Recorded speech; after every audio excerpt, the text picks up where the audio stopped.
I've always wondered what it would be like to watch 1980s hockey. Hey everyone, it is Ben back again, and the Habs win! What are you still doing here? You were supposed to be gone! Yes! Yes! Yeah! Because if not, they're gonna get blown away. The cannon. It just kept firing. I am excited. Hello everybody, it is Ben back again, and the Habs win a wild one in Vancouver last Tuesday night. And there's a lot to talk about when it comes to this game, so I'm just going to get right into it. Coming into it, I was a little concerned because the defensive core without Weber is, it's something. It's something, that's for sure. And in the early goings, Price was forced to make some pretty big saves because of the D-core being something. Because, well, you know, Alzner and Ben are Alzner and Ben. And early on, Patch is just straight up robbed by Nielsen. Like, I just think he's cursed this season because, like, he's like, yes, sure, goal. No, come on, how? Then, down the line, Habs take a penalty, and Fraze and Ben decide to leave two Vancouver Canucks players just behind them in front of the net alone, just to chill. And Vanek bats home the rebound to open scoring for the Canucks and put them up 1-0 in the game. Then, later in the period, actually towards the very end of the period, Habs get their own power play chance. Daniel Carr redirects with his leg a Schlemko shot from the point to tie the game up before the end of the first. So the Habs go into the first intermission tied 1-1. Not great, but hey, they got outshot 16-9 by Vancouver in the first. So coming out with a tie, cool, great. Let's keep this rolling. And they do keep it rolling. Habs come out of the gate very strong in the second period, and about 7 minutes in, Petrie builds on the great defensive game he'd already been having and gets some offense going. Rushes the puck up the ice and gets a great passing play started between Fraze over to Nicolas Deslauriers, who snipes it home to put the Habs up 2-1. And I felt just as weird saying that as you did watching it. Then about 7 minutes later, Thomas Vanek again. Vanek left alone beside the net gets the easy tap-in goal because nobody was playing defense tonight on either side, really. But then, a few minutes later, Nicolas Deslauriers again. Daniel Carr with a great pass over to him, and I'm impressed that he was able to get the one-timer off. But let's not pretend that no NHL goalie should have let that shot in because that was not a great shot. But Nicolas Deslauriers gets his second of the night, first ever 2-goal game in his career, and hey, I'm having fun with it. Whatever, cool. But then the thing is, about 24 seconds later, Plekanec just straight up falls on Price. Just skating backwards, then just trips, just falls, spread eagle on Price. And Sedin has probably one of the easiest goals that he's ever put in his career to tie the game up 3-3.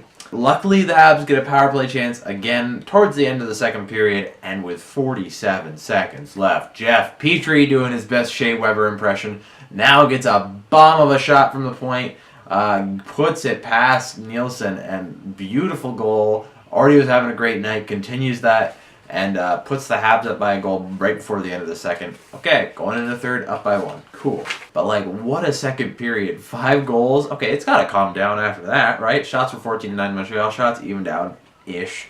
5 goals in the period. Okay, it's going to calm down, right? No. Early on, still only 4-3, so the Habs need to get a little more insurance with the way defense has been going in this game. Need to get a little more insurance for me to feel like my heart's not going to burst out of its chest. But then, a minute and a half in, the Byron, Drouin, Pacioretty line gets some stuff going in the Vancouver end. There's a bit of a chaos in front of the net. Nielsen falls over, the puck ends up behind the net on Patch's stick, who gets a pass out to Byron in front of the net.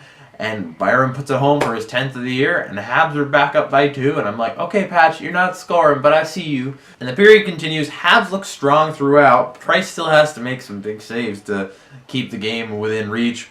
And then maybe like don't leave Besser alone in front. Well, Vancouver has a power play. Like, just completely by himself, wide open, has time to do his taxes alone in front. Like, he's probably gonna snipe it, and he did. So with about 6.5 minutes left, Vancouver makes it a 1-goal game again. But then, 4 minutes later, Chucky, that was just rude. That was just rude. Gets on a break with Dano, gets it over to him, and Chucky just dangles the jock strap off Nielsen and roofs it to put the Habs back up by 2. And I'm like, okay, probably done now, right? Well, no, because just when I think the game is put away, Vanek completes his hat trick and brings the Canucks within 1 with about a minute left. And I was like, God damn it, we can't do this. This needs to end now. And sure enough, eventually, Habs get the empty netter with Pacioretty rather selflessly getting it over to Deno, who puts it home for the empty netter. So, final thoughts. Well, where to start?